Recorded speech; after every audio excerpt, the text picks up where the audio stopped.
வணக்கம் நண்பர்களே, நீங்கள் பார்த்து கொண்டு இருப்பது உங்கள் கௌசிகா ரிவ்யூ. சரி வாங்க வீடியோக்குள்ள போய் என்ன நடக்க போகுது அப்படின்னு சொல்லிட்டு பார்த்தீங்கன்னா, நம்ம விஜய் ஒரு பக்கம் விடுதலை செய்யப்படுறாருங்க. எப்படின்னு சொல்லிட்டு பார்த்தீங்கன்னா, நம்ம ராஜேஸ்வரி தான் விஜய்க்கு தகுந்த ஆதாரம் எல்லாமே அங்கே நூறு வக்கீல் மூலமாக கொடுக்குறாங்க. அந்த வக்கீல் வந்து நம்ம விஜயை விடுதலை செய்ய வைக்கிறாங்க.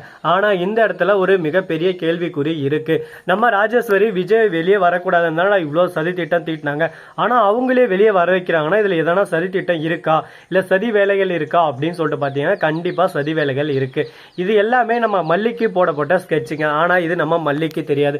மல்லியை பொறுத்த வரைக்கும் விஜயோட சொத்தை ஆட்டிய பொண்ணுன்னு சொல்லிட்டு தான் இந்த வீட்டுக்கே வந்தாங்க ராஜேஸ்வரி அப்படின்னு சொல்லிட்டு மல்லியும் ரஞ்சிதமும் தவறான ஒரு கண்ணோட்டத்துல பார்த்துன்னு இருக்காங்க. ஆனா நம்ம ராஜேஸ்வரியை பொறுத்த வரைக்கும் மல்லி இந்த வீட்டில் இருக்கக்கூடாது. மல்லி இந்த வீட்டை விட்டு துரத்திட்டு விஜய்க்கு ஏற்ற மாதிரி ஒரு நல்ல பொண்ணை கல்யாணம் பண்ணி வைக்கணும். அதுதான் ஃபர்ஸ்ட் அவங்களோட குறிக்கோளா இருக்கு. தனக்கு பிடிக்காத ஒருத்தரை தான் தம்பி கல்யாணம் பண்ணிக்கிறது ரொம்ப இவருக்கு பிடிக்கலைங்க. அதனால எதேதோ சொல்லி பார்த்தாங்க, என்னென்னவோ பண்ணி பார்த்தாங்க. ஆனால் மல்லி வீட்டை விட்டு போகிற மாதிரி தெரியல.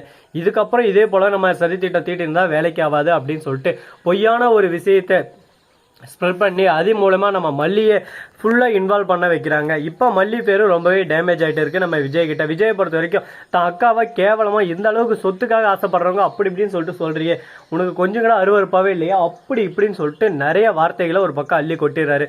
மல்லி இருந்து நான் சொல்கிறது எல்லாமே உண்மைன்னு சொல்லிட்டு சொல்கிறாங்க. ஆனால் இருந்தாலும் மல்லியோட அக்கௌண்ட்டில் தாங்க மொத்த அமௌண்ட்டும் ட்ரான்ஸ்ஃபர் ஆகிட்டு இருக்குது. அது மட்டும் இல்லாமல் மல்லி சைன் பண்ணி தான் இந்த அமௌண்ட்டெல்லாம் இதாக இருக்குது ஆஃபீஸில். அது மட்டும் இல்லாமல் போயிட்டு சண்டை போட்ட மாதிரி நிறைய விஷயங்களெல்லாம் இவங்களே கிரியேட் பண்ண ஆரம்பிக்கிறாங்க. மேனேஜர் ஒரு பக்கம் நிறைய அடியாட்கள், அதாவது அவங்க வேலை செய்கிறவங்களை வந்து அடியாட்களாக மாற்றி அவங்க மூலிமா மல்லி தான் எல்லாமே பண்ண வச்சாங்கன்னு சொல்லிட்டு அவங்க ஒரு விஷயத்தை ஸ்ப்ரெட் பண்ணுறாங்க. இதனால் என்ன நடக்குது அப்படின்னு சொல்லிட்டு பார்த்தீங்கன்னா நம்ம விஜய் ரொம்பவே கோபமாயிடுறாங்க. உனக்கு என்ன மல்லி, கேவலம் காசு தானே வேணும், இந்த காசு அப்படின்னு சொல்லிட்டு 40 லட்சம் செக்கை எழுதி மறுபக்கம் டைவர்ஸ் நோட்டீஸில் கையெழுத்து போட்டு தந்துடுறாங்க. இந்த மாதிரி பொண்டாட்டியும் உனக்கு தேவையடா, வாழ்க்கையில் இந்த மாதிரி பொண்டாட்டி வச்சுன்னு கம்முன்னு நம்ம பாட்டுக்கு நம்ம தனியாகவே இருந்துட்டு போயிடலாம். உந்த அக்கா உனக்கு நல்ல ஒரு பொண்ணை பார்த்து கல்யாணம் பண்ணி வைக்கிறேன், தேவையில்லாமல் இவளை வச்சுன்னு ஓரிட வேணாம், டைவர்ஸ் பண்ணுற அப்படின்னு சொல்லிட்டு சொல்கிறாங்க.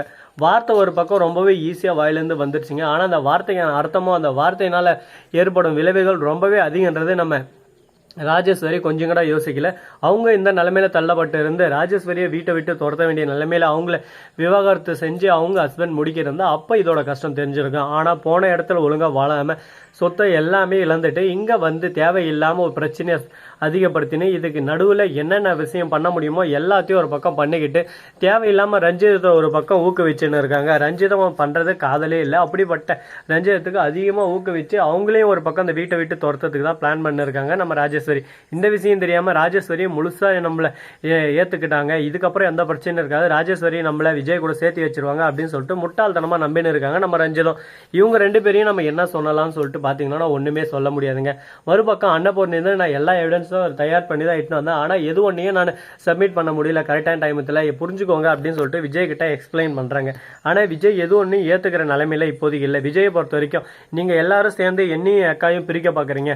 என் அக்கா ஒரு கெட்ட பேருனா அதை நான் எப்பவுமே ஏற்றுக்க மாட்டேன். என் அக்காவை பிரிக்கணும்னு நினைக்கிற மல்லி இனிமேல் எனக்கு வேணாம் அப்படின்னு சொல்லிட்டு விவாகரத்து நோட்டீஸில் கையெழுத்து போட்டு தந்து ராஜேஸ்வரி கிட்ட கொடுத்துறாங்க. ராஜேஸ்வரி வந்து அதை மல்லி மூஞ்சிலே வீசி அடிக்கிறாங்க. மல்லி இதை பார், இதுக்கு மேலே அந்த வீட்டில் உனக்கு இடம் இல்லை, ஒழுங்கு மரியாதையே நீயே அந்த வீட்டை விட்டு போயிட்டா உனக்கு நல்லது, இல்லை ஆட்களை வச்சு அடித்து துரத்துவேன் அப்படின்னு சொல்லிட்டு சொல்கிறாங்க. என்னடா இது கொடுமை, கொடுமைன்னு கோயிலுக்கு போனால் வீட்டில் தலைவிரிச்சு ஆடுது. அந்த மாதிரி தான் இப்போதைக்கு நடந்துன்னு இருக்கு.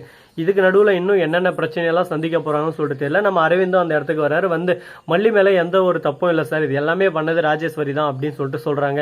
நீ யார் சும்மா இந்த இடத்துக்கு வந்து ரொம்பவே ஓவராக பண்ணிட்டு இருக்க, உன்னை அந்த வீட்டுக்கே வரக்கூடாதுன்னு சொல்லிட்டு அப்போவே முடிக்க அடிச்சிருச்சு தானே அப்படின்னு சொல்லிட்டு ராஜேஸ்வரி ஒரு பக்கம் ஓவராக பேச ஆரம்பிக்கிறாங்க. நம்ம விஜய் இருந்து என்னதான் சொல்கிறாங்கன்னு பார்ப்போமே. மல்லி கடமைக்கு மல்லி ஒரு விட்டை போட்டால் இப்போ இவனா வர வச்சிருக்கா சொல்லு அப்படின்னு சொல்லிட்டு சொல்கிறாங்க. நான் எதுவுமே சொல்கிறதுக்கு வரல, ஆதாரத்தோட காட்டுறதுக்கு வந்திருக்கேன்னு சொல்லிட்டு கரெக்டாக நம்ம ராஜேஸ்வரி பண்ணது பேசுறது எல்லாமே அன்னபூர்ணி கிட்ட இருந்து அடித்து பிடுங்கிட்டு போனேன் அந்த பென்ட்ரைவ் நம்ம அரவிந்துக்கு கிடச்சிச்சுங்க. எப்படின்னு சொல்லிட்டு பார்த்தீங்கன்னா அங்கே அடித்து பிடிங்கின்னு போகிற மாதிரி நம்ம அரவிந்தும் கரெக்டாக பார்த்துன்னு இருந்தார். பின்னாடியே ஃபாலோ பண்ணி போயிட்டு அடின்னு அடித்து யாருக்கிட்ட இருந்தா அப்படிங்கடா அப்படின்னு சொல்லிட்டு அவனை அடித்து அவங்ககிட்ட இருந்து அந்த பென்ட்ரைவை பிடிங்கின்னு வந்துடுறாரு. அதை வந்து போட்டு பார்த்தோம்னா எல்லாம் உண்மையே புரியுது. இப்போ கோர்ட்டுக்கு வரலான்னு சொல்லிட்டு பார்த்தா கோர்ட்டுக்கு வந்து பார்த்தா எல்லாமே ஓகே ஆகிட்டு வீட்டுக்கு போயிட்டாங்கன்னு சொல்லிட்டு தெரிய வருது. மல்லி மேலே தேவையில்லாத அவதூறும் பரப்பிக்கிறதா தெரிய வருது. இதனால் நான் வீட்டுக்கு போய் அசிங்கப்பட்டாலும் பிரச்சனை இல்லை, மல்லியை காப்பாற்றணும் அப்படின்னு சொல்லிட்டு அந்த நல்ல எண்ணத்தோட டைரெக்டாக இங்கே வந்து விஜய் கிட்ட கொடுக்குறாங்க. அதை பிடுங்க வராங்க நம்ம ராஜேஸ்வரி. உடனே அதை நம்ம விஜய் ஃபோனில் போட்டு பார்க்குறாரு. அப்படியே எல்லாருக்கும் தெரியுற மாதிரி டிவிலையும் ஷோ பண்ணுறாரு. உடனே டிவியில் பார்த்தா நம்ம ராஜேஸ்வரி பேசுனது எல்லாமே இருக்கு. ஆமாண்டி, இந்த சொத்துக்காக தான் நான் அந்த வீட்டுக்கு வந்தேன், அந்த சொத்து தான் எனக்கு முக்கியம். என் தம்பியை ஜெயிலில் இன்னும் 2 வருஷம் தள்ளி ஒரேடியாக அந்த சொத்து பூரா என் பேருக்கு மாற்ற போகிறேன். ஒவ்வொரு விஷயத்துக்கும் உங்ககிட்ட வந்துருந்தா கம்பெனி லாஸ் ஆயிரும் அப்படி இப்படின்னு சொல்லிட்டு பிட்டா போட்டு நானே அந்த கம்பெனியை என் பேருக்கு மாற்றிக்க போகிறேன் அப்படின்னு சொல்லிட்டு ராஜேஸ்வரி சொல்லிருக்காங்க. இது எல்லாமே அதில் ரெக்கார்ட் ஆச்சு. இதெல்லாம் பாவ செயல். உன் தம்பி உன் மேலே இவ்வளோ பாசம் வச்சுன்னு இருக்கான். தம்பியாவது பாசமாவது மயிராவது. என்ன பொறுத்த வரைக்கும் காசு பணம் துட்டு மணி இது மட்டும்தான் என் வாழ்க்கையில். மற்ற எதுவுமே என் வாழ்க்கையில் தேவையில்லை.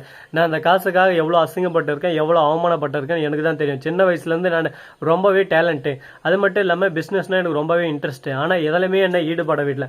அதுக்கு எல்லாம் முழுக்க காரணம் விஜய் தான். விஜய் ஆம்பளை பிள்ளைய பிறந்தது, நான் பொம்பளை பிள்ளைய பிறந்தது ஏன் தப்பா? என்ன இவ்வளோ இலக்காரமாக பார்த்தாங்க. அதனால தான் இப்போ நான் அடித்து எல்லாத்தையும் பிடுங்க வந்திருக்கேன். ஸோ நண்பர்களே, இந்த வீடியோ பிடிச்சிருந்தா லைக் பண்ணுங்கள், கமெண்ட் பண்ணுங்கள், ஷேர் பண்ணுங்கள், டிங் பெல்லை தட்டி விட்டு போங்க. அப்போ தான் நாம போகிற அடுத்தடுத்த வீடியோ உடனுக்குடன் வரும். மிக்க நன்றி. தேங்க்ஸ் ஃபார் வாட்சிங். Tata, see you. நன்றி, வணக்கம், வந்தனம், வருக தருக.